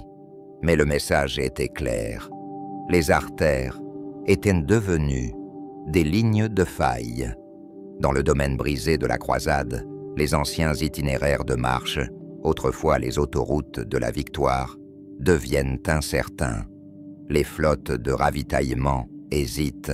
Les calendriers d'escorte ont vacillé. Les signaux Vox arrivaient dans le désordre, puis pas du tout. Les centres de distribution coordonnés commencent à recevoir des ordres contradictoires. Des régiments en attente de réapprovisionnement n'ont rien reçu. D'autres ont reçu des caisses étiquetées par le mauvais général, portant des sceaux que personne ne reconnaissait. Et puis, les convois ont commencé à disparaître. Certains ont été détruits, leurs épaves laissées à l'abandon dans l'espace mort. D'autres ont été retrouvés dépouillés de leurs marchandises, leurs équipages massacrés, leurs identifiants rayés. Le sabotage a été murmuré, puis crié. Les commandants loyalistes ont accusé les seigneurs de guerre véreux. Les chefs de guerre accusaient les représailles secrètes des loyalistes. Rien de tout cela n'avait d'importance pour les soldats qui mouraient de faim. Les tensions se sont accrues. Les frontières sont floues. Dans l'ombre de cette incertitude, l'impossible est devenu inévitable. Tout a commencé avec Sans Ridge. 2 régiments de la garde impériale, tous 2 vétérans de la campagne de Hello Worlds, se rencontrèrent sur les plaines accidentées de la crête équatoriale. L'un portait la livrée du commandement du maréchal Helican. L'autre, récemment réorienté par le général Pell, revendiquait le contrôle légitime du territoire. Au début, ils se sont tenus à l'écart, se postant à travers les ruines, chacun refusant de tirer. Vox-Lynx a tenté de négocier. C'est alors que survient le premier tir de mortier. Personne ne sait qui l'a commandé. Cela n'a pas d'importance. En quelques minutes, des formations qui avaient autrefois marché ensemble qui s'étaient tenus côte à côte pendant le siège d'Ashtor 9, se retrouvèrent en guerre ouverte. Les tranchées étaient creusées à nouveau dans un sol déjà imprégné des victoires passées. Les anciens liens de fraternité n'avaient plus leur place dans le chaos des ordres incertains. Et c'est ainsi que le schéma s'est répété. Sur Barrocan's Fall, les grilles de défense planétaires destinées à protéger les Xénos ont été réorientées contre les vaisseaux largueurs impériaux. Sur l'Euros Decimus, une station de relais fortifiée construite lors de la 4e phase d'avancée de Macharius a été prise par les forces loyales à Lady General Séraphine. Ses défenseurs, refusant de se retirer, ont été purgés pièce par pièce dans le plus grand silence. Des groupes de combat entiers ont commencé à se dérouter, non pas pour obtenir un avantage stratégique, mais pour éviter leurs anciens alliés. La confiance a disparu. Les couloirs de ravitaillement, ces élégantes chaînes sans fin de ressources vitales, sont devenus des points d'étranglement. Chaque station de ravitaillement était désormais une forteresse. Chaque quai de transit, une embuscade potentielle. Et la grande machine de guerre, autrefois sans faille, commença à tourner sur elle-même. Les gardes se sont retrouvés à combattre dans des uniformes inconnus. Les codes d'identification changent chaque semaine. Certains régiments ont repeint leur insigne, non pas par honte, mais par désespoir, espérant que la neutralité les épargnerait. Ce ne fut pas le cas. Dans certains secteurs, c'était pire que la guerre. C'était l'effacement. Des unités entières ont été déclarées voyous par des sources contradictoires. Des ordres sont donnés pour les anéantir au nom de l'empereur, bien que l'origine de ces ordres ne soit pas toujours claire. Les officiers refusent, puis disparaissent.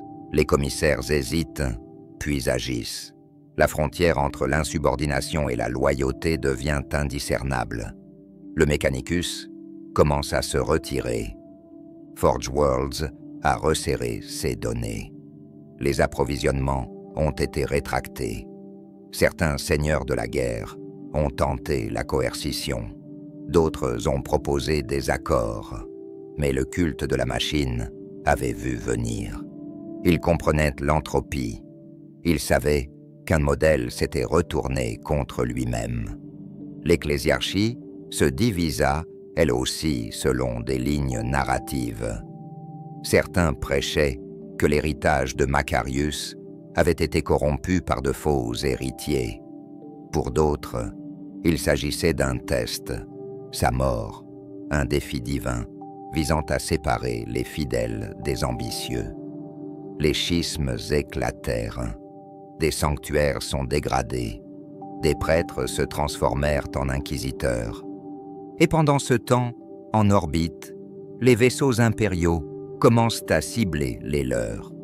Pas toujours dans la déclaration, parfois par erreur, d'autres fois parce que l'alternative était d'attendre une permission qui ne viendrait jamais.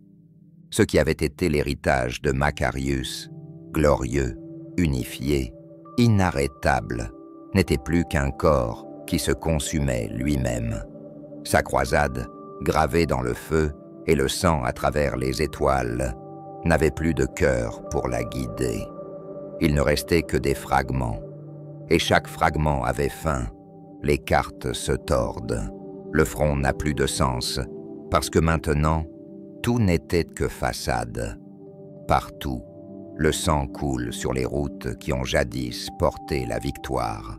Les feux de la discorde civile ont fait rage sur la colonne vertébrale brisée de la croisade de Macarius.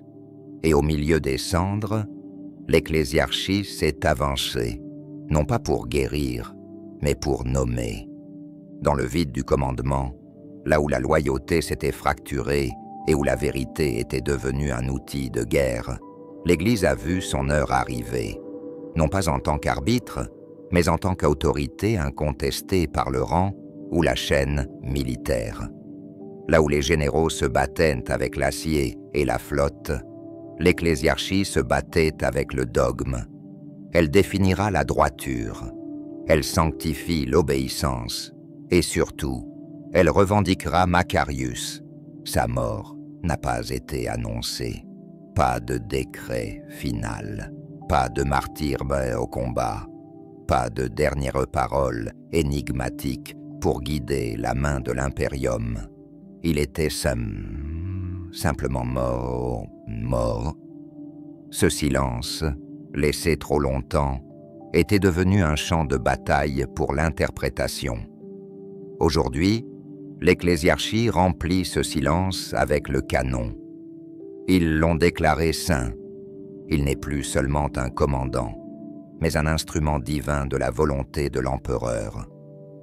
Ces campagnes, autrefois décrites comme des conquêtes militaires, ont été réécrites comme des pèlerinages sacrés.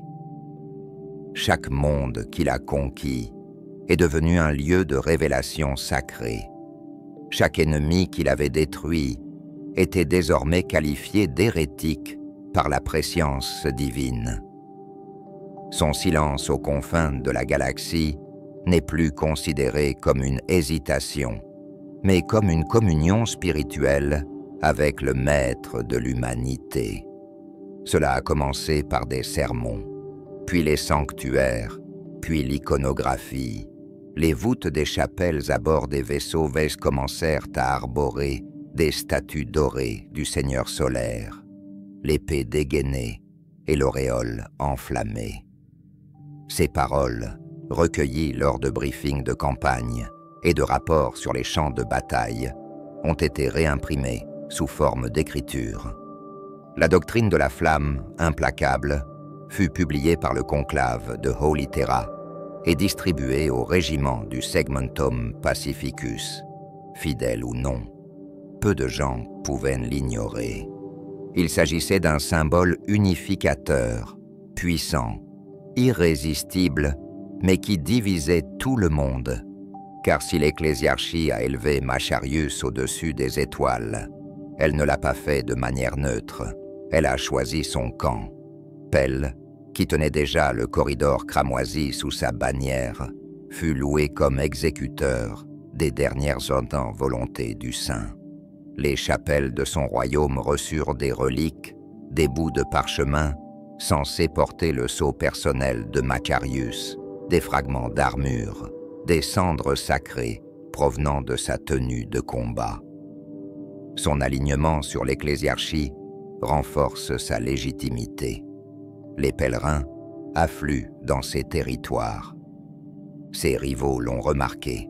Le maréchal Hélicane, autrefois loyal à la lettre des grands seigneurs, a émis une protestation officielle. Selon lui, la sanctification était motivée par des considérations politiques dangereusement prématurées et dangereusement puissantes. Il interdit la vénération de Macarius en tant que saint dans ces régions, jusqu'à ce qu'un décret officiel soit émis par l'ecclésiarque lui-même, sachant pertinemment qu'il n'arriverait jamais. La réponse a été rapide. Les représentants de l'ecclésiarchie dans le domaine d'Hélicane ont commencé à dénoncer son refus du haut de la chaire. Des émeutes religieuses ont éclaté sur les mondes frontaliers, où des sanctuaires ont été démolis par des hommes de main loyalistes. Des milices confessionnelles, mal armées mais fanatiquement dévotes, se sont opposées aux unités de la PDF. Sur certains mondes, des aumôniers ont été exécutés pour sédition. Sur d'autres, les généraux ont été excommuniés à leur tour. Le champ de bataille s'est à nouveau déplacé. Ce n'était pas seulement la structure de commandement ou l'allégeance militaire qui divisait les restes de la croisade. C'était la foi en Macarius, ou la foi en l'idée de lui. Chaque général a commencé à élaborer sa propre version. Pell présenta Macarius comme l'incarnation de la force impériale, inflexible, impitoyable, divinement guidé par un but. Il s'est servi de l'appui de l'ecclésiarchie pour justifier son expansion, déclarant de nouvelles campagnes au nom de l'héritage du saint. Séréphine dépeint Macharius comme un prophète de la discipline, son silence aux confins de la galaxie comme un message de retenue. Elle ordonna l'arrêt de toutes les manœuvres offensives. Ses forces se sont retranchées, appelant leur position la garde du martyr, afin de se prémunir contre toute nouvelle hérésie au sein même de l'impérium. D'autres ont rejeté les deux points de vue. De nouvelles sectes éclatèrent, certaines désignant Macharius comme une figure tragique, trahie, isolée, privée de la voix de l'empereur à sa dernière heure. Ces mouvements furent rapidement déclarés hérétiques. L'embrasement s'ensuivit. L'Inquisition, silencieuse jusqu'à présent, commence à lancer des purges. Pas de rébellion. De la croyance, des cultes entiers voués au Saint Ardent ont été anéantis du jour au lendemain, leurs sanctuaires vaporisés, leurs adeptes disparus. Mais pour chaque culte effacé, deux autres sont apparus ailleurs, nourris par le chaos, avides de certitude dans une galaxie retournée contre elle-même. L'image de Macharius n'était plus la sienne. C'était une arme, une bannière brandie par tous, aiguisée par l'interprétation, vidée de sa vérité. Et dans les couloirs du commandement, là où la stratégie régnait autrefois, on récite désormais des credos. Les généraux émettaient des ordres enveloppés dans les Écritures. Les commissaires portaient des icônes dans une main, des pistolets dans l'autre. La frontière entre le culte et la guerre s'estompait jusqu'à ce qu'elle n'existe plus. Macharius a conquis les étoiles, mais dans la mort, il a vaincu la croyance. Et la croyance, contrairement à la guerre, ne s'arrête jamais.